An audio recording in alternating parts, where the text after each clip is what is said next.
La genèse du projet remonte vraiment à l'exploitation, la volonté de la ville de Falaise d'exploiter touristiquement le château, à une époque où ce château n'attirait qu'une poignée de visiteurs chaque année.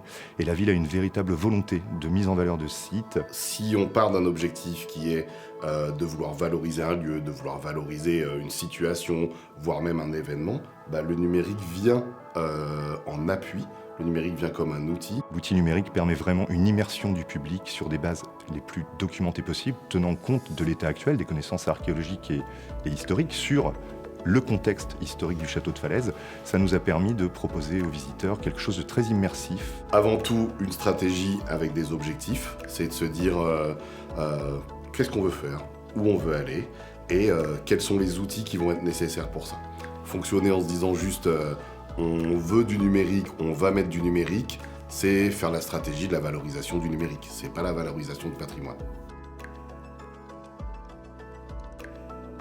La page Facebook des Archives du Calvados, elle est née en 2013 d'un besoin en fait, c'était d'avoir une interaction directe avec nos publics. Plus il y aura d'interaction, plus le lien va se densifier. C'est la mécanique Facebook. Plus on se parle, plus on a de nouvelles les uns des autres. Donc en créant une page Facebook, je crée une possibilité d'amener du lien avec des usagers sur un territoire qui est défini dans un premier temps et que je peux totalement élargir à une communauté qui est la communauté des gens qui aiment les archives dans le monde. L'idée, mais qui se développe dans pas mal d'autres services d'archives et sans doute au-delà, effectivement, c'est de mettre à contribution d'une certaine manière les internautes qui sont du coup à la fois consommateurs de données, mais qui peuvent aussi être acteurs de données. Si jamais on n'a pas de stratégie, on ne sait pas par exemple qui sont nos publics, c'est un vrai problème parce qu'on va diffuser des contenus qui ne les intéressent absolument pas. Quel est mon objectif? Quel est le lien que je vais créer avec l'usager? Quel est le bénéfice finalement? Et quel est le niveau d'acceptation que vont avoir mes équipes sur ce projet?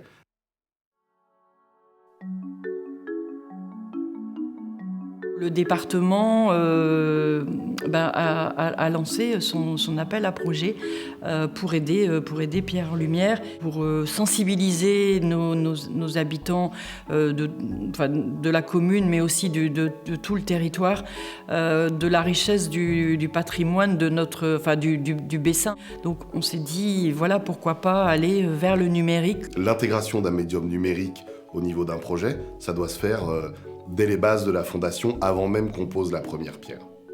C'est-à-dire qu'au moment où je vais poser les premières pierres pour construire ma médiation, je sais déjà quelles sont les parties du numérique qui vont être inclus dans mes fondations. C'est ce qui va nous permettre de dire le numérique n'est pas venu se poser là-dessus comme on vient poser un autocollant, il y a du numérique dedans. Il n'y a pas du numérique dedans. Il y a du patrimoine, et il y a des outils qui nous servent à ça. Et aujourd'hui, c'est assez courant d'utiliser le numérique.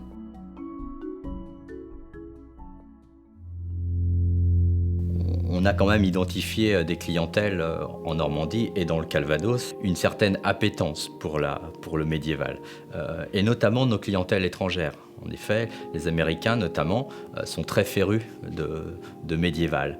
Et donc, pour caractériser cette filière, il ne suffisait pas d'avoir des sites comme les châteaux de Guillaume notamment. Et donc, il fallait y apporter une animation, animer ces sites-là. On a souhaité, nous, s'orienter dans le spectacle, dans cette magie du spectacle. C'est un projet qui est clairement basé sur l'histoire d'un côté et puis sur l'émotion. De voir toutes ces figures qui défilaient sur les façades des bâtiments, c'est très captivant.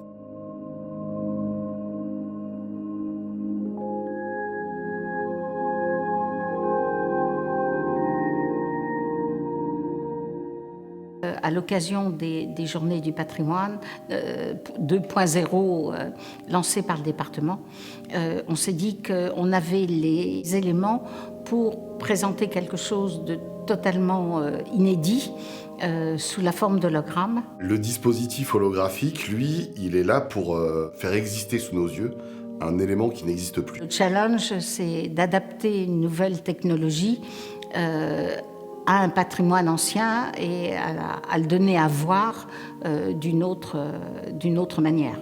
Donc le dispositif en lui-même va permettre de reconstruire des murs, reconstruire un lieu, permettre de voir un cloître, mais en fait tout ce qui est important au-delà de ce dispositif, c'est l'information patrimoniale qu'on va apporter. Quelque chose qui nous tournait dans la tête depuis bien longtemps, de remettre cette tapisserie de Bayeux dans la cathédrale, comme elle était dans les siècles passés, exposée au mois de juin ou au mois de juillet. Vidéo projetée sur une surface qui n'est pas du tout droite, ou alors ce qu'on veut, c'est recréer, par le biais d'hologrammes ou par le biais de la vidéoprojection, une surface qui n'est plus du tout là. Donc du coup, c'est cet objectif de départ, bien souvent, qui va nous pousser à mettre en place de l'innovation technique. On a convoqué un jour une société qu'on connaît bien, avec qui on travaille notamment l'été, pour nous proposer un spectacle. Donc on avait dans nos têtes cette idée de voir défiler dans la nef de la cathédrale cette tapisserie et techniquement réaliser cette performance scientifique tout à fait inédite, intéressante et qui n'existe nulle part ailleurs.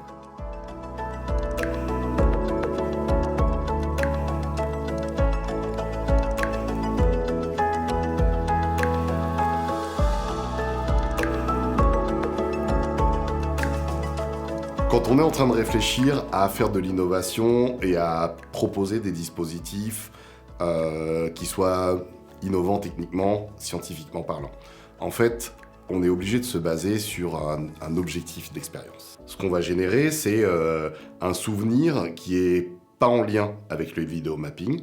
On va générer un souvenir qui est en lien avec le lieu, la tapisserie. Donc voilà, c'est tout simple. D'une idée germe un spectacle, d'un spectacle germe une valorisation de notre patrimoine local.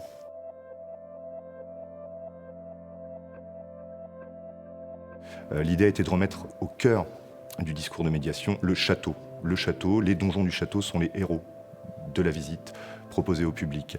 Nous ne pouvons pas proposer de la médiation numérique, enfin de l'outil numérique pour de l'outil numérique. L'application a des dimensions réellement ludiques qui marchent notamment très très bien auprès des jeunes générations. Il est sûr que les adultes, mais surtout les enfants, vivent dans ce monde de l'image et donc il faut leur donner à voir quelque chose. Mais tout ça se devait d'être encadré de manière à proposer quelque chose qui colle à l'état actuel, genre des connaissances archéologiques et historiques. Grâce à la tablette, grâce à une application, les visiteurs peuvent ouvrir ce qui a été appelé les portes du temps. Et donc l'état des lieux actuels disparaissent, ou en tout cas la réalité augmentée, proposant l'état de la salle telle qu'elle aurait pu être à telle ou telle période de l'histoire du château, vient se superposer à la réalité actuelle des lieux. Quand on est dans un château, l'avantage de la tablette et de la réalité augmentée, c'est que tous les murs nous entourent. Donc si on veut faire vivre des choses au mur, chaque recoin, que ça parte du sol jusqu'au plafond, et si on tourne sur nous-mêmes, l'exemple de la tour est parfait pour ça, chaque recoin nous permet de découvrir quelque chose. Les retours sont dans leur très très grande majorité très satisfaisants, les gens sont agréablement surpris. C'est aussi ça crée un pont générationnel entre les différents visiteurs. On a d'ailleurs de manière certaine attiré un public qui n'aurait peut-être pas poussé la porte d'un monument comme le nôtre si nous n'avions pas proposé ce type d'outil.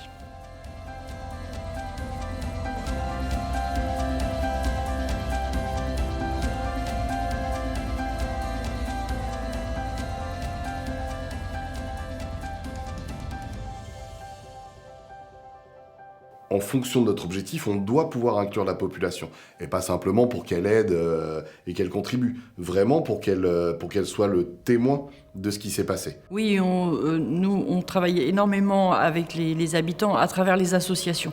Parce qu'on a beaucoup d'habitants de la commune, mais aussi de tout le territoire des communes environnantes.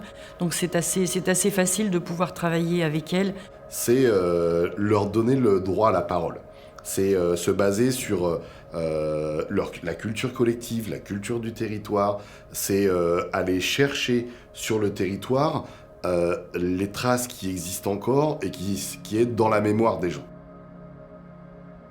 Au-delà de tous les dispositifs qui sont envisageables, qu'on soit en train de parler d'interaction avec le public sur les réseaux sociaux, de vidéomapping, de projection holographique, de réalité virtuelle avec des tablettes, Au-delà de tous ces dispositifs-là, ce qui est important, c'est vraiment l'histoire que ça raconte. Dans tous les cas, ce qui va primer, c'est vraiment la mise en place d'un projet dont on va se saisir.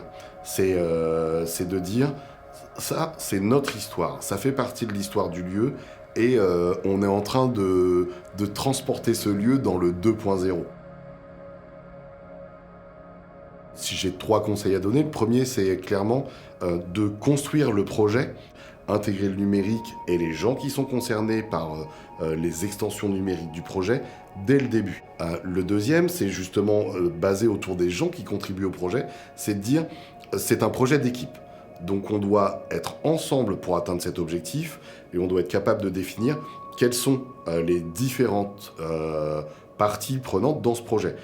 Il y a effectivement les gens du lieu, il y a le public qui peut être concerné, il y a les équipes d'animation, les équipes qui vont au quotidien ensuite être avec l'outil de médiation, et pas l'outil qui est nécessairement numérique, mais avec l'outil de médiation en lui-même. Et enfin, le troisième point, qui est pas des moindres pour moi, c'est vraiment de privilégier l'effet waouh. L'effet waouh, c'est vraiment le côté spectaculaire. Mais pas l'effet waouh spectaculaire du numérique. L'effet spectaculaire de l'expérience qu'on va proposer aux gens. C'est de réfléchir le projet en se disant comment là je mets en valeur ce lieu, cette technique, cette expérience, comment je vais la mettre en valeur pour qu'elle touche les gens. Pour que les gens ne se disent pas simplement j'ai vécu une expérience numérique, j'ai vécu une expérience dans cet endroit.